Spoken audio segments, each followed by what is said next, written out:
On fait du roleplay parce qu'on fait du roleplay in-game. Ça fait bête de le dire comme ça, mais ça fait quand même partie du nom du jeu. Et donc c'est quand même important de s'attarder dessus. Et ce que j'ai remarqué, ce qui revient pas mal, c'est que le roleplay, suivant les contextes et les gens, ça désigne essentiellement deux choses. Donc la première, en fait, que je vais appeler le roleplay d'interprétation, c'est le fait de s'exprimer, pour résumer un peu comme son personnage le ferait autour de la table. La seconde, que je vais appeler le roleplay de cohérence, c'est le fait qu'en tant que joueuse, on joue son personnage et on prend ses décisions en prenant compte que les informations issues de l'univers du jeu, de la situation, de la personnalité, des objectifs de son personnage. Donc voilà, ça c'est vraiment un petit peu les deux sens qui reviennent le plus souvent. Donc pour vite vous dire ce qu'on va faire, déjà on va se plonger un petit peu dans les origines du roleplay. Alors je vais m'attarder très vite. Je vais me concentrer surtout sur les 10 premières années du jeu de rôle, donc on va dire 74, un petit peu avant, jusqu'on va dire en 85, pour voir un peu d'où ça vient tout ça. Parce qu'on a beaucoup de préjugés, mais quand on se plonge dans les jeux, on se rend compte que c'est essentiellement des préjugés. Et puis ensuite, sur chacun de ces deux sens, je vais essayer de voir un petit peu qu'est-ce qui pose problème, qu'est-ce qui est bizarre et qu'est-ce qui peut nous embêter autour de nos tables de jeu. Donc, à la fin des années 60, donc en 69, vous avez des wargames en fait, qui sont organisés où on joue déjà qu'un seul personnage. Alors on croit que la première fois qu'on joue un seul personnage c'est Donjon, mais c'est pas vrai. Il y a déjà des wargames comme ça où on joue un seul perso, et il y a Gary Gygax et Dave Arneson, donc les créateurs de Donjons et Dragons, qui vont jouer à ça. Je ne sais pas si vous avez entendu parler de quelque chose qui s'appelle Braunstein. Donc en 1969, en fait, Braunstein, c'est un scénario pour Wargame qui n'a jamais été publié, qui est créé par David Wesley et qui est joué par Dave Arneson. En fait, c'est inspiré par Diplomatie. En fait, on joue dans une ville imaginaire allemande pendant la guerre napoléonienne. Donc c'est un wargame à peu près normal, c'est-à-dire deux joueurs, deux armées qui s'affrontent. Et en fait, Wesley va demander aux joueurs qui s'affrontent via leurs armées d'incarner des personnages avec des fonctions sociales et politiques qui ne sont pas militaires. Alors il va y avoir un maire, il va y avoir un doyen de l'université. Donc il fait quelques parties comme ça, et puis il se rend compte que le système de jeu, les règles, c'est une catastrophe, ça ne fonctionne pas du tout, il est un peu dégoûté. Par contre, il a un super retour sur les joueurs qui ont, en plus de faire le wargame classique, ont vachement aimé faire du roleplay en fait, c'est-à-dire incarner ces joueurs-là. Donc du coup, on a déjà cette idée-là qu'il y a du roleplay dans le wargame si on peut incarner un personnage comme ça. Donc ensuite, Wesley, il va continuer à écrire des scénarios sur ce principe, notamment un mettant en scène un coup d'État dans un pays d'Amérique latine. Et en fait, Arneson, lui, va un petit peu s'approprier ça, et lui aussi, il va se mettre à écrire des scénarios là-dedans. Et c'est comme ça qu'il va après créer la campagne de Blackmoor, la fameuse campagne pour Donjons et Dragons.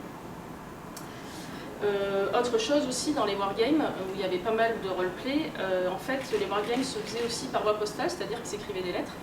Et en fait vous avez Gary Gygax, on a retrouvé une lettre de lui, où en fait il signe et il rédige complètement la lettre comme s'il était son personnage. Il signe d'ailleurs Gary Gygax, Secretary of the Navy United States, voilà, comme si cette lettre elle venait vraiment tout droit de l'univers du jeu.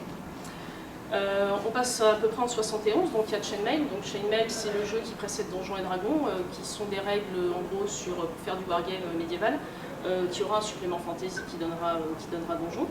Et donc Gygax, dans une interview en fait, il explique que déjà si on regarde les gens jouer au wargame, ça doit être ma prochaine citation, voilà, et ben en fait on va avoir l'impression d'avoir des gens, alors d'un point de vue extérieur, qui sont en train de se prendre pour des créatures de contes de fées, quoi.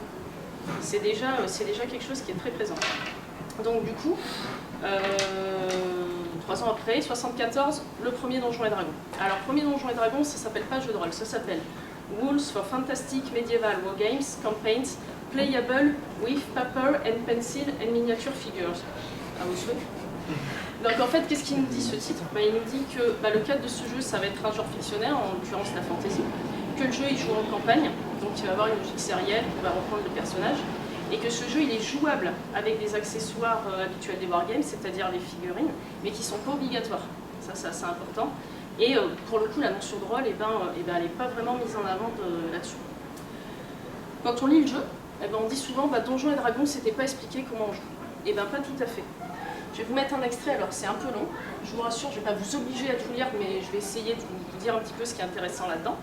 Donc la particularité de Donj qui a complètement disparu maintenant, c'est qu'à l'époque, donc le ref ça veut dire referee, arbitre, le meneur de jeu, et le call ça veut dire le caller. C'est-à-dire qu'à l'époque, autour de la table, c'est pas la fête du slip, vous prenez pas la parole comme vous voulez, vous désignez parmi les joueurs un caller, vous discutez entre eux de vos décisions et il y a une personne qui parle au MJ et qui transmet les décisions de la table et c'est comme ça que ça se joue. Et donc c'est le caller. Donc là, ce qui est intéressant dans cette citation-là, c'est qu'en fait, il y a une description vraiment des actions du groupe, et très souvent, le caller dit nous. Donc on a déjà première personne du singulier, on dit pas... alors il le dit aussi, par exemple, il y a l'elfe fait quelque chose, l'elfe du groupe, quoi, mais il dit quand même plus souvent nous, quoi. En plus, c'est un nous qui désigne vraiment les personnages et ce qu'ils font. On a beaucoup moins de mentions de mécanique que ce à quoi on pourrait s'y attendre. Et en plus, il y a quand même une partie où on se concentre sur ce que font vraiment les personnages, quoi. Là, d'ailleurs, on n'a pas un combat. C'est quand même assez parlant qu'ils aient fait le choix de mettre un combat. Et donc, vous avez l'exclamation de la fin qui est assez ambiguë. Là, celle-là, on friends to move to a bigger loot. Parce que là, du coup, on ne sait pas de qui il parle. Est-ce qu'il parle du personnage, le joueur en question, donc le caller, ou est-ce qu'il parle des joueurs? Ça pourrait très bien être les personnages aussi qui s'expriment comme ça. Donc du coup, on a vraiment une ambiguïté là-dessus. Hop, prochaine citation. Ah, non, je suis allée un peu trop loin, c'est pas grave, on y reviendra après. Donc en fait, déjà, ce qu'on retrouve en filigrane dans ODD, donc dans ce premier donjon, c'est qu'on a des paramètres abstraits qui peuvent être un moyen de faire du roleplay pour un peu que les joueurs choisissent de les interpréter. Et quand on laisse un paramètre dans la technique qui est très très abstrait, ça laisse une grande liberté pour transformer ça en source de roleplay par le personnage. Je vais vous prendre un exemple très concret et très abstrait pour le coup, c'est la classe d'armure. Alors la classe d'armure, si on lit un peu comment c'est décrit dans ODD, c'est vraiment, on a du mal à se le représenter. On trouve un tableau où il y a des scores qui sont attribués à chaque type d'armure selon le matériau, ce qu'on connaît, plate, maille, etc. Et on interprète donc cet élément, a priori, comme la capacité du PJ à encaisser les coups. Par exemple, plus l'armure est solide, moins j'encaisse de dégâts, etc., etc. Donc on s'imagine c'est la solidité de l'armure au départ. Sauf que, quand on va dans le bestiaire, on voit que le Pégase ou la vase grise, qui n'ont pas vraiment d'armure, ils ont aussi une valeur de classe d'armure. Donc là, les joueuses, elles vont pouvoir interpréter ce paramètre. Donc par exemple, on peut imaginer, selon le perso qu'on joue, si on joue un paladin et qu'on n'est pas touché parce que la classe d'armure a un score supérieur, on peut imaginer qu'on encaisse le coup parce que l'armure de plate est très solide. Si on n'a même pas d'armure et qu'on est un voleur, on peut dire j'ai esquivé le coup avec panache et je me suis pendu au lustre. Donc en fait, quand il y a ces règles qu'on a tendance à imposer un petit peu vite au roleplay qui sont mises en place, en fait, il y a une espèce de captation par le roleplay qui va se faire tout seul.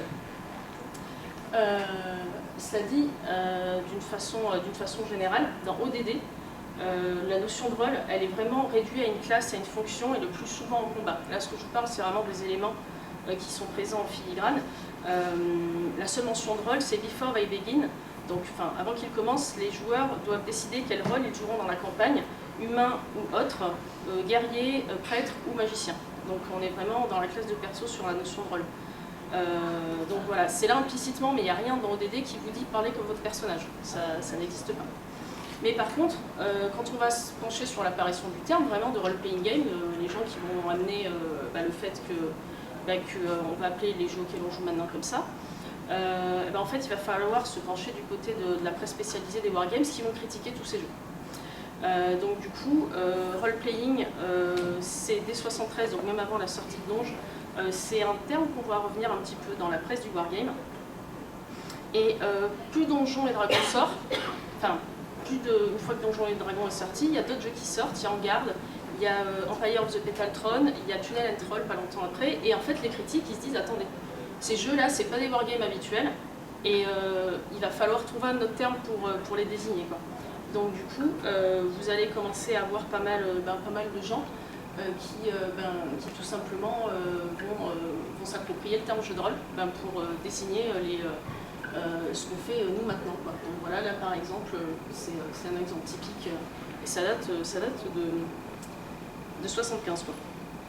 Sachant que voilà, quand je vous dis que le terme vient des wargames, c'est que la fameuse partie de diplomatie par correspondance auquel jouaient Arneson et Gijax, et bien déjà il parlait de ça avec du roleplay. Donc en fait, contrairement à ce qu'on croit, la notion d'interprétation d'un perso ou roleplay, là, elle était déjà présente dans les wargames, et en fait c'est pas quelque chose qui s'est réalisé à contre-courant ou vraiment très très longtemps après comme on croit, mais en fait ça fait vraiment partie de l'héritage du wargame. C'est juste évidemment un truc que le jeu de rôle a développé jusqu'à arriver au jeu qu'on connaît aujourd'hui. Donc bon, après ça je passe un peu vite. Tous les jeux dont je vous ai parlé, ils vont très vite se qualifier de role-playing games. TSR, donc qui fait Donge, eux ils mettront un petit peu un moment parce que ça leur fait bizarre, mais Tunnel and Troll, ils s'engouffrent dans le truc et puis ils se marketent à fond comme ça, et puis ça va commencer à bien marcher comme ça, quoi. En 77, vous avez la boîte Holps de Donjons et Dragons, celle qu'on appelle la boîte bleue, qui se définit là comme une introduction au jeu, notamment pour les joueuses qui ne connaîtraient pas le Wargames. Et son auteur, donc J. Eric Holmes, c'est un psychologue, et il propose des règles plus simples. Et là, pour le coup, il parle vraiment il insiste sur l'importance de dramatiser les persos et de s'exprimer comme eux le feraient. Donc du coup, là, vous avez vraiment la mention explicite du roleplay d'interprétation dans ce jeu, quoi. Il est important, alors là il parle du MJ, voilà, donc il faut dire Few qui est une forme plus ancienne de You, et il faut vraiment que, en gros, quand vous vous exprimez, quand vous faites les PNJ, là ça s'adresse au MJ, et vous le fassiez comme le feraient les personnages. Donc là on a vraiment une intention là-dessus. Un an après, en 78, vous avez RunQuest, donc gros jeu fantasy, concurrent de Donjons, une fantasy moins médiévale mais plus antique. Et alors là, eux, ils y vont à fond, Stafford et Perrin, et ils disent alors non, mais le jeu de rôle c'est comme du théâtre. Et pour le coup, ils rapprochent ça de formes de théâtre qui nous paraissent un peu improbables aujourd'hui, du genre du théâtre radio improvisé. Ça paraît un peu bizarre, et si vous jouez avec des figurines, ce sera du théâtre improvisé avec des marionnettes, quoi. Donc ça paraît un petit peu improbable, mais eux déjà, voilà, on est 4 ans après la sortie de Donge, et déjà pour eux, on peut rapprocher le jeu de rôle du théâtre. En 78, vous avez Bushido, et vous avez des règles là qui se mettent à soutenir vraiment le roleplay que j'appelle de cohérence, parce que par exemple en tant que prêtre, il faut que vous gagnez des points d'expérience. Enfin, il ne suffit pas justement de gagner des points d'expérience pour diriger un temple, il faut gagner de l'honneur en fait. C'est-à-dire que il faut que vous vous comportez bien pour pouvoir être considéré comme ça. On ne va pas s'arrêter, la puissance, elle ne s'arrête pas au système, la puissance c'est aussi la puissance sociale dans l'univers. Je passe en 80 à l'appel de Cthulhu. Et donc sur l'appel de Cthulhu, là on a vraiment une vraie formulation du roleplay de cohérence. Pour Sandy Pedersen, les réactions du personnage, c'est ce qui doit présider aux prises de décision. C'est vraiment la personnalité du joueur, la situation, ce dont on a déjà parlé, quoi. Donc c'est un truc sur lequel il insiste à fond dans toute la première édition de l'appel de Cthulhu, et c'est là qu'il dit attendez, on fait un truc qui s'appelle role-playing, il faut quand même mettre l'action sur tout ça. Et c'est pas le premier à le pointer, c'est un truc qui reviendra souvent, on dit c'est difficile, mais c'est ça qui fait le plaisir du jeu. Et d'ailleurs, dans cette première édition de l'appel de Cthulhu, ce que vous trouvez, c'est un court texte littéraire rédigé comme une nouvelle, qui a pour but de présenter le perso, son passé, sa personnalité. Et en fait, le jeu, Sandy Pedersen dit il faut vraiment que vous réfléchissiez là-dessus et que vous l'écrivez. Et en fait, il ne dit pas que c'est un background, mais bon, c'est déjà le fameux background. La même année, en 81, vous avez un jeu un peu oublié qui s'appelle Champion, où on joue des super-héros en fait. Et c'est vraiment un des premiers jeux où, quand vous allez créer votre personnage, au-delà de la technique, on va vous demander de lui choisir des défauts et des qualités. Et on va vous demander aussi de lui créer des amis, et donc vraiment de l'insérer dans l'univers au-delà de la technique. Et surtout, cette notion de faiblesse, elle est vraiment importante, parce que des jeux comme Fate ou 7e ère, ils vont permettre d'aller plus loin en donnant le choix aux joueurs d'activer ça, ce qu'ils font d'ailleurs souvent pour gagner quelque chose en termes de mécanique, mais c'est une mécanique qui génère du roleplay. Et ça permet vraiment de renforcer le roleplay de cohérence, quoi. Et puis surtout, si vous mettez des défauts à votre perso, c'est que c'est plus un simple pion, quoi. C'est vraiment une personne qui des fois a ses faiblesses, et des fois vous ne pourrez pas avancer et vous vous planterez. En 83, on a James Bond, qui est un jeu très très important, parce qu'il met notamment des règles qui favorisent le roleplay. Par exemple, au lieu d'un froid décompte mécanique des points de vie, on a des blessures qui ont plusieurs niveaux explicites. Donc on peut avoir blessures légères, tuées ou incapacité. Et donc ça permet d'interpréter les blessures de façon un petit peu plus roleplay, quoi. Et là, on a un jeu également où on vous dit, alors maintenant ça paraît courant, on vous dit les points d'expérience, ça ne sert plus seulement à récompenser les combats ou pour avoir résolu une énigme ou quoi que ce soit. Les points d'expérience, vous les donnez pour le roleplay. Voilà, donc pour passer un petit peu sur les jeux de cette première décennie un peu vite, ce qui va se cristalliser un peu en 85, et c'est vraiment évident quand on regarde deux jeux de rôle français qui s'appellent Maléfice et Rêve de Dragon, c'est que vous allez avoir la fameuse opposition roleplay-règle, qui va un peu agiter la communauté. Donc, par exemple, vous prenez Maléfice, donc voilà, c'est un jeu où ils ont fait très attention à comment ils l'ont écrit, qui se revendique du littéraire, qui rapporte le jeu de rôle du théâtre. Il dit, en gros, le roleplay, ça devient la bonne façon de jouer au jeu de rôle, voire l'unique, quoi. Il dit, le jeu de rôle étant très proche de l'expression théâtrale, une bonne joueuse essaiera de se mettre au maximum dans la peau de son personnage et de coller le plus possible à l'univers du jeu. Dans ce jeu, on oppose clairement règles et roleplay. Ils disent, on n'est pas ici dans la simulation à outrance, place au rôle, à tel point qu'il est possible de tenir une session de jeu sans lancer le moindre dé. Le joueur plongé jusqu'au bout dans l'application des règles oublie petit à petit de jouer son personnage. Faites-nous confiance, posez vos règles à calcul et vos tables de logarithme au vestiaire. Donc du coup, là c'est un système qui se veut simple. Et on prend vraiment dans Maléfice un espèce d'effacement de la dimension stratégique complète du jeu qui ne doit plus faire partie du jeu de rôle, plus du tout. Ils le disent, les règles allégées de Maléfice en font un jeu simple dont l'intérêt ne repose pas sur la technique, mais sur la vie, l'ambiance créée au cours des parties.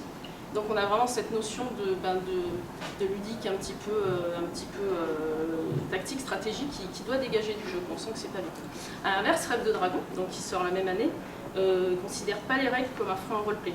Vous avez d'ailleurs certaines justifications, des éléments un petit peu qu'on a du mal à justifier d'habitude dans le jeu de rôle. Par exemple, votre perso meurt, vous revenez, mais vous le jouez un peu de la même manière, c'est compliqué. Et là, par exemple, il va y avoir une explication, c'est que quand votre premier perso est mort, le dragon qui le rêvait a cessé de rêver, il s'est réveillé, et du coup, quand vous revenez sous une forme différente, sous une forme on va dire différente mais proche, c'est justifié par le fait que le même dragon s'est rendormi en fait. Donc on va avoir certaines choses comme ça. Troisième voie, il va y avoir des jeux comme Pendragon qui eux, ils vont chercher à mettre en place des mécaniques pour pousser au roleplay de cohérence en fait. Donc par exemple, dans Pendragon, les faiblesses des persos, elles sont au cœur du jeu.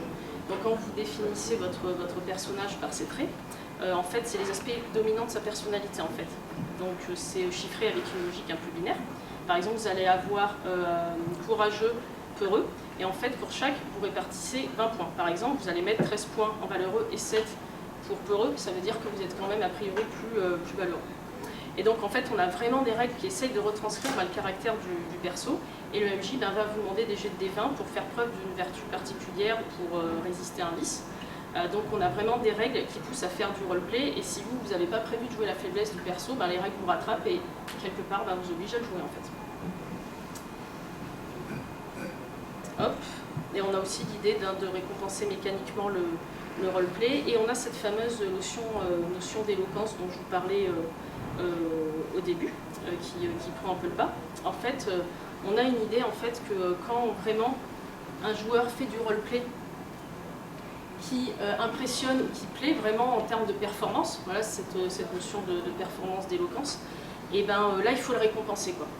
Donc là on a vraiment acté l'idée que le roleplay c'était aussi quelque chose pour faire plaisir aux gens.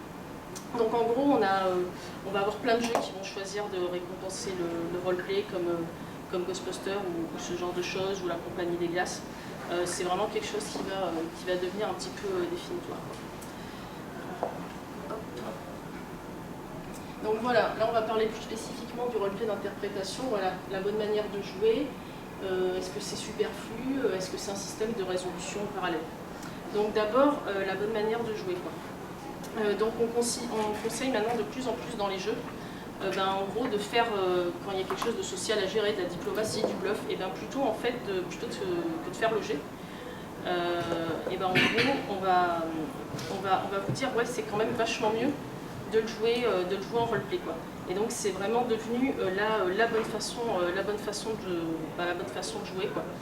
Donc vous avez des jeux comme Vampire qui vont se revendiquer de l'art de raconter les contes. Sauf que ce qu'on remarque beaucoup dans ces jeux, c'est qu'ils n'expliquent pas vraiment ce qu'on entend par ce type de roleplay, quels sont les critères qui font qu'il est bon ou pas.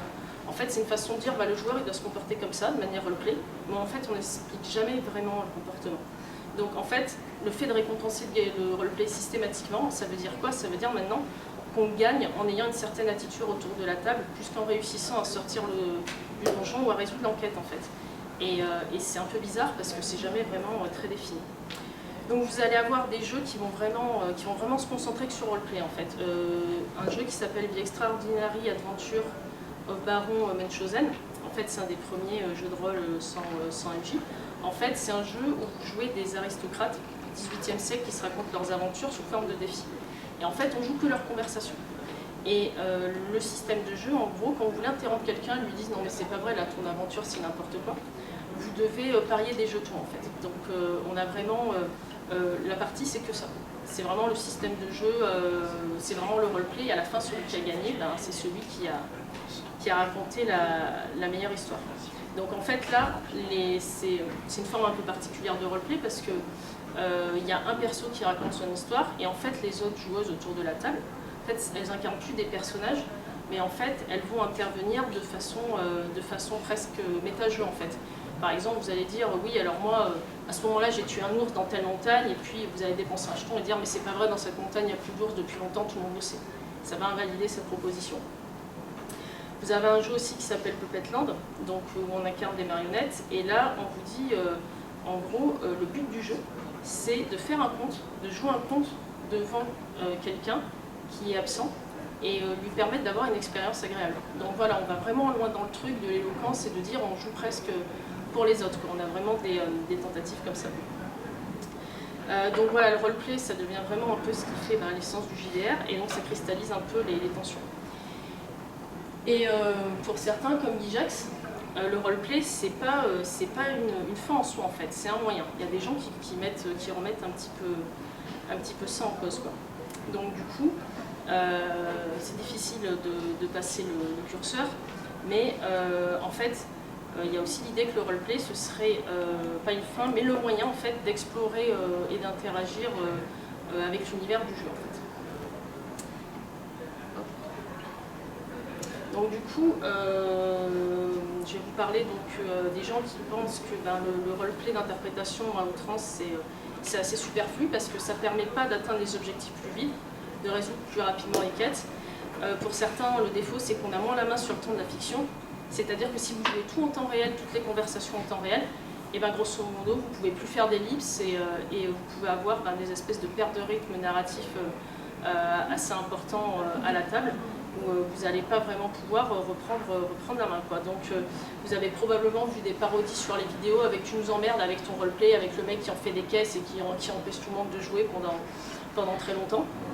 Donc voilà, on va avoir vraiment des réactions comme ça quoi. Et puis en fait finalement maintenant avec le temps, le roleplay d'interprétation en fait c'est un peu devenu un système de résolution parallèle quoi. En gros on ne sait pas trop maintenant c'est pas trop. Chacun choisit un peu comment on résout certaines scènes. Alors tout ce qui est les scènes de dialogue, convaincre quelqu'un, bluffer, soit on permet de résoudre ça par un jet, soit on dit jouez-le en roleplay. Et en fait la plupart des jeux ne prennent pas la décision et laissent vraiment le choix aux joueurs quoi. Vous avez par contre beaucoup moins de jeux qui vous disent le combat, jouez-le en roleplay quoi. Bizarrement, ça culturellement, alors il y en a qui le font, hein, mais ça reste quand même extrêmement rare et c'est pas vraiment une pratique qui s'est installée quoi. Et même jusqu'à Vampire, alors on croit que Vampire, voilà, c'est le jeu qui apprenait ça, mais en fait, oui et non, parce que là par exemple dans cette citation du jeu, et justement ils disent vous forcez pas vos joueurs quoi, s'ils sont pas à l'aise avec ça, il faut pas les obliger, et puis vous avez un système de résolution qu'on vous fournit dans les règles qui est là pour ça quoi. Et puis bon, légitimement, si vous avez claqué des points dans votre création pour mettre en score en diplomatie, vous avez un petit peu envie de vous en servir, quoi. Parce que le risque aussi, c'est de jouer toujours les mêmes persos de la même manière, c'est-à-dire qu'autour de la table, si c'est toujours le joueur et pas le perso qui a le bagou, qui joue toujours en gros les persos qui parlent bien, et bien même quand il va jouer un barbare qui est censé pas être très bon en social, qu'est-ce qu'il va faire? Et bien il va reproduire un petit peu le même schéma, surtout si on a tendance à jouer toujours un peu les mêmes, avec les mêmes personnes, quoi. Et en plus, ce qui est marrant, c'est que dans le premier donjon, pour le coup, on vous dit que l'intelligence, en gros, ça doit rentrer en ligne de compte, quoi. Et si vous avez un perso qui a un bas score en intelligence, il a une super idée, bah, vous lui la refusez, quoi. Parce qu'il ne faut pas déconner. Et que chacun ses spécialités. Donc voilà, donc maintenant, vraiment, ce qu'on a, c'est en gros, on donne le choix de comment on résout tout ça, quoi. Hop, donc voilà, c'est vraiment formulé dans à peu près tous les jeux que j'ai vus, en tout cas comme ça. Le problème, c'est que ça peut rentrer en paradoxe avec, pour le coup, le roleplay de cohérence. C'est-à-dire que si on veut agir selon la personnalité du personnage, ça va être vachement plus logique de faire un jet avec la compétence affiliée du perso, parce que là, ça va être la capacité du perso qui va prendre en compte et pas qui va être prise en compte et pas celle du joueur, quoi. Donc, contrairement aux idées reçues, le roleplay d'interprétation, il n'est pas plus cohérent que le fait de lancer un dé. Et en fait, c'est juste une histoire de choix, en fait. Donc du coup, maintenant, on a quand même plus l'idée, après que le roleplay a pris l'ascendant en disant c'est la seule bonne manière de jouer, voilà, maintenant on considère quand même un peu plus, on remet un peu tout ça en cause, et il semble un peu absurde de poser ça vraiment comme la jauge pour dire vous jouez mal ou vous jouez pas bien.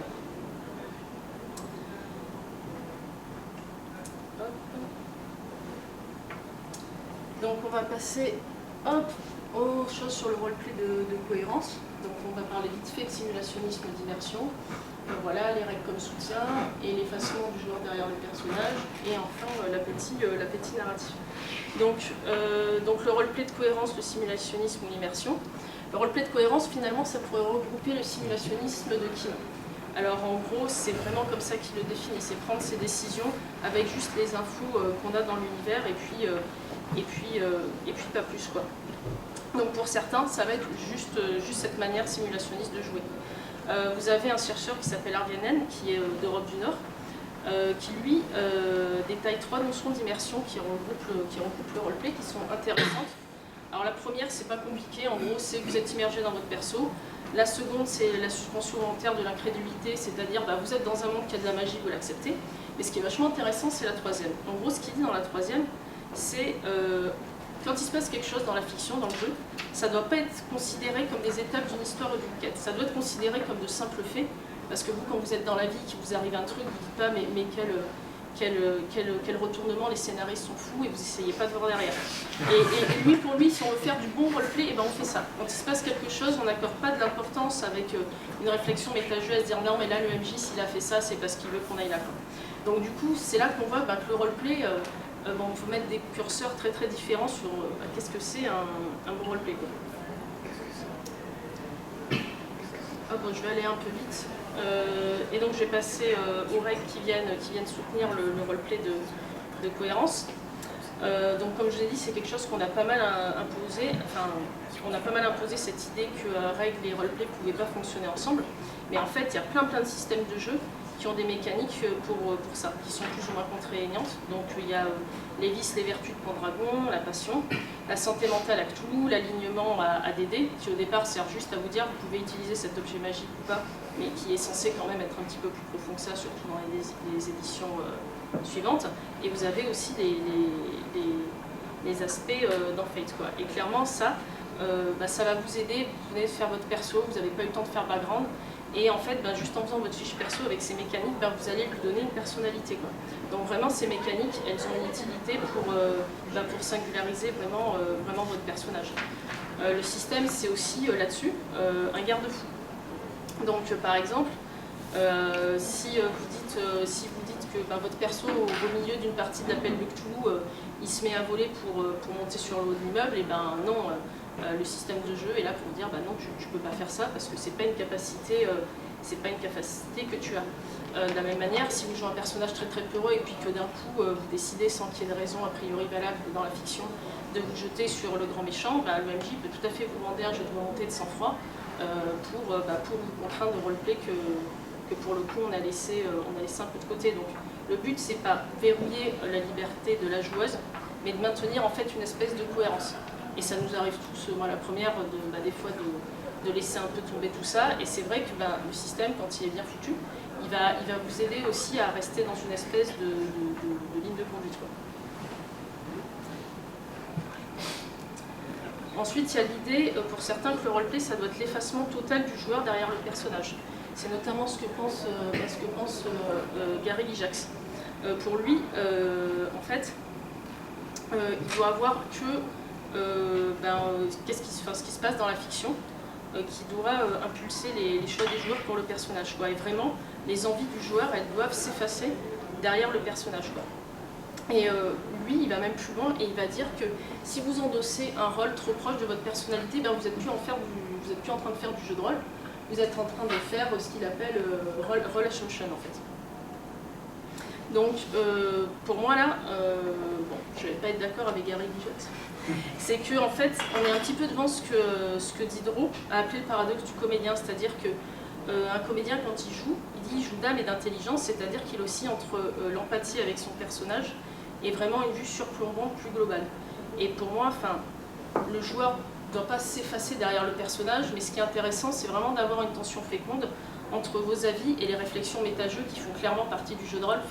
Je ne sais pas ce que vous en pensez, Olivier, tu en as bien parlé dans les forges de la fiction, mais quand vous jouez, même si vous essayez de ne pas faire de hors-jeu et compagnie, ces réflexions méta, ce qui vous trotte dans la tête, c'est j'ai vu un film hier, c'était pareil, il va nous la faire à l'envers, ça compte, et pour moi ça fait partie du jeu, quoi. Et quand vous prenez vos décisions, vous ne pouvez pas totalement virer ça, et en plus c'est con parce que ça fait un petit peu partie du plaisir aussi.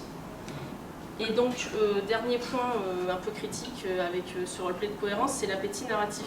C'est-à-dire que des fois, vous avez envie de connaître la suite de l'histoire, quoi. Mais vous jouez un personnage peureux. Sauf que pour savoir ce qu'il y a derrière la porte, il faut aller taper le troll. Et là, du coup, a priori, votre personnage peureux, il ne doit pas aller au-devant d'un tel danger, mais vous avez envie de connaître la suite de l'histoire, quoi. Donc là, du coup, on peut avoir une éventuelle contradiction. Et comme je vous disais, c'est là qu'éventuellement le système peut intervenir ou pas, mais il peut y avoir comme ça une espèce d'opposition entre vous voulez découvrir la suite, mais vous n'avez pas un personnage qui a priori vous permet de le faire comme vous voudriez le faire. Donc du coup, moi je vais, au-delà des deux définitions que j'ai données, je vais essayer de vous donner ma définition un peu du roleplay, qui est un peu plus englobante. Donc en fait, pour moi, le roleplay, c'est une attitude par rapport à la fiction. C'est-à-dire que pour moi, le roleplay, c'est jouer un rôle dans la fiction qui consiste à l'investir pour la modifier et la parcourir d'une façon qui vous sera propre à vous, joueurs. En fait, c'est ce que j'appelle, d'une façon un peu barbare, une posture intercréative, en fait. Avec cette définition, on peut englober des jeux qui détachent la notion de joueur de celle de personnage. C'est-à-dire vous avez un jeu comme Microscope, vous créez un monde tous ensemble, vous faites des zooms sur certaines parties de l'histoire du monde qui vous intéressent, vous jouez les personnages juste pour une période d'une scène critique qui va changer l'avenir du monde, mais vous êtes beaucoup moins attaché aux personnages.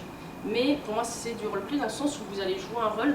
Dans tout ça, vous allez être un acteur narratif. De la même façon, vous avez des jeux dans les story games où, par exemple, vous allez incarner certaines forces comme le climat ou la magie. Et là, vous jouez plus un personnage, mais vous influencez, vous êtes une force d'opposition, vous faites que l'histoire intéressante. Et pour moi, ça marche aussi comme du roleplay.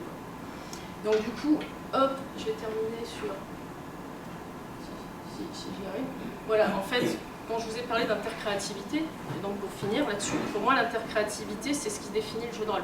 C'est-à-dire que quand vous êtes en jeu de rôle, en fait, vous pouvez créer des choses. C'est-à-dire que vous pouvez, vous contentez pas de choisir entre ce que vous propose le MJ, juste comme dans un jeu vidéo, mais vous pouvez créer vos propres choix, en fait. Et ça, pour moi, je ne connais pas de médias de fiction qui arrivent à faire ça, à part le jeu de rôle. Et du coup, ça nous rend tous très très créatifs autour de la table. Et j'ai l'impression que c'est aussi pour ça qu'il y a tant de rôlistes qui sont devenus auteurs de romans, moment, ou comme Joss Whedon, qui sont devenus scénaristes, ou voilà, on trouve vraiment plein d'exemples comme ça quand on creuse un petit peu tout ça. Voilà, d'exemples de gens qui ont commencé par le jeu de rôle et qui sont devenus créatifs dans d'autres médias de fiction. Voilà.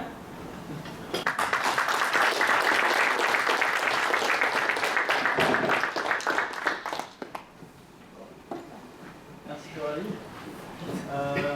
On va prendre quand même quelques minutes pour des questions. Ouais. Vous faites l'impasse sur des jeux comme Hurlement où on supprime complètement les règles.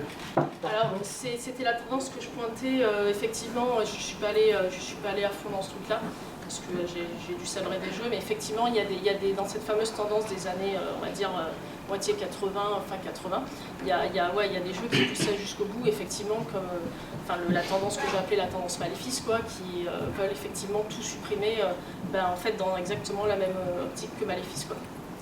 C'est la même idée en fait, c'est clair que ça pousse l'idée plus loin, mais oui, on est clairement là-dedans.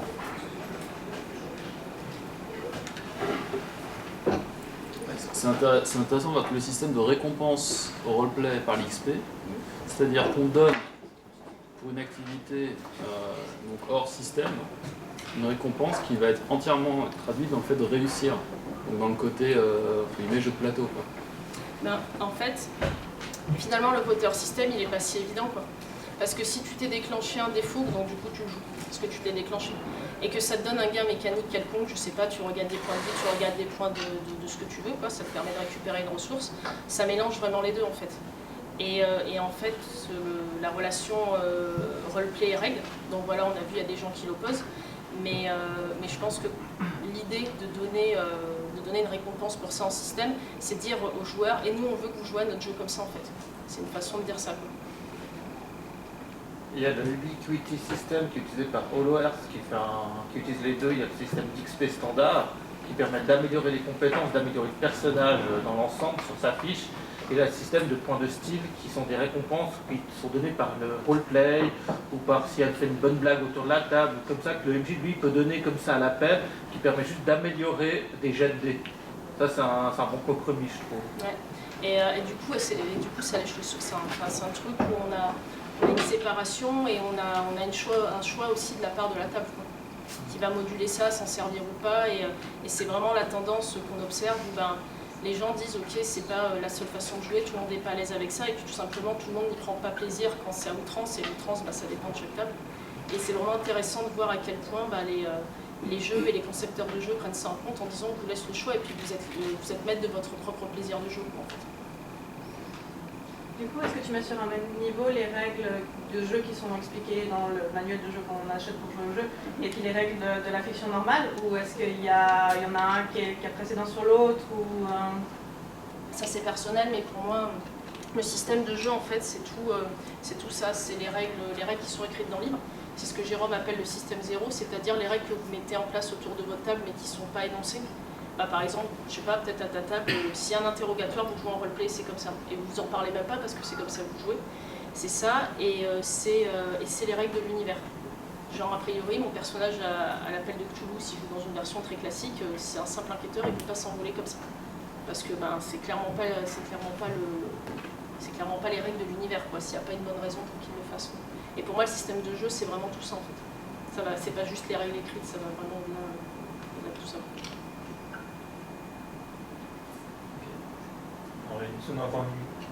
Je suis assez surpris, pas surpris parce que j'ai lu ta thèse, donc je ne tombe pas complètement déçu, mais de voir à quel point l'idée d'immersion, au sens vraiment des méthodes théâtrales à Stanislavski, c'est-à-dire tu es dans le personnage, a été dominante à une certaine période dans l'édition de jeux de rôle, alors qu'on s'aperçoit dès qu'on observe des tables que c'est d'une très grande naïveté.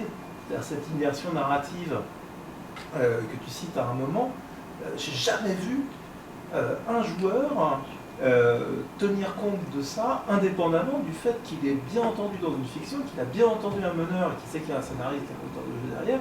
C'est-à-dire qu'on a l'impression que cette méthode qui déjà a montré ses limites au théâtre, qui est pourtant décriée par tous les théoriciens du théâtre, parce que, je dirais, on a déboulonné petit à petit le mythe de l'acteur studio, continue d'exister comme une espèce de canard sans tête qui avance, mais tout le monde sait que c'est tout crevé à l'intérieur, Bah, ouais.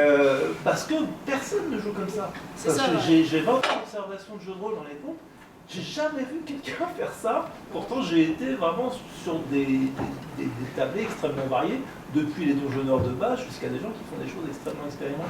Donc ça me surprend de voir comment ça a influé sur le game design pendant quasiment 15 ans. Quoi. Ouais, bah c'est intéressant, en plus la citation que j'ai prise là, donc c'est celle d'un chercheur nord-européen, où dans le nord de l'Europe, ils font beaucoup de recherches sur le GN et le jeu de rôle. En fait, des fois, ils couplent un peu les deux dans leurs articles, et je l'ai pointé voilà, justement pour dire, bah, vous avez vu, pour eux, enfin pour ce théoricien, voilà, ça c'est une forme de roleplay, quoi.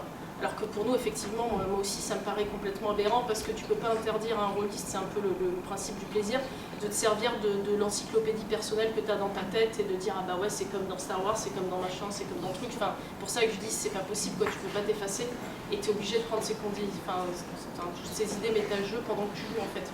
Sur le GN, bon, 10 personnes qui foncent vers toi avec des armes levées dans la pénombre, là je peux comprendre l'immersion narrative. Ouais. Mais ouais, d'accord, l'influence GN peut expliquer. Ouais. Ouais, tout à fait. Mais ça existe vraiment. Enfin, l'immersionnisme, il y a la version extrême, c'est Manifeste de Turku, donc qui a été vraiment en disant que c'est la seule façon unique de jouer, mais ça reste non seulement un idéal, mais une pratique. Notamment en Finlande, donc Arvianen est finlandais, notamment en Finlande, il y a des centaines et des centaines de personnes qui, non, on joue comme ça, quoi. Et c'est juste qu'il faut se mettre d'accord, c'est tout. Nous, on n'est pas habitués, et le problème général de cette attitude est qu'un joueur qui va jouer comme ça risque de pourrir la partie des autres. Que ce soit tirer la couverture à lui ou casser la cohérence de la chose, il risque de niquer la partie des autres. Mais ici, il y a des centaines de personnes, et en plus, il y a beaucoup de gens qui écrivent beaucoup là-dessus. Il y a vraiment beaucoup de monde qui joue comme ça, peu dans les pays francophones, mais voilà, il faut aller dans les pays nordiques, et c'est vraiment comme ça. C'est une question de culture. Ah oui, sur ça, oui, bien sûr. Oui. Ça veut dire des choses différentes selon les gens, et puis quand on creuse par chez eux, c'est ça, quoi. Et pour le coup, moi aussi, j'ai vu ça, je suis là. Il faut juste se mettre d'accord avant, c'est tout. J'ai la chance de connaître pas mal de joueurs allemands, et c'est vrai que j'ai des retours de jeux du style ouais, je me suis fait jeter par le maître du jeu parce que j'ai eu une bonne idée et il m'a dit ah non, t'es pas dans ton perso, donc ça on tient pas compte, les autres joueurs en tiennent pas compte et on fait un reset et on repart. Ouais. Ça fait spécial. Je vous propose d'en rester là pour les questions. On aura l'occasion de poursuivre le débat encore plus tard dans la soirée. Donc merci encore une fois Coralie. Merci à vous.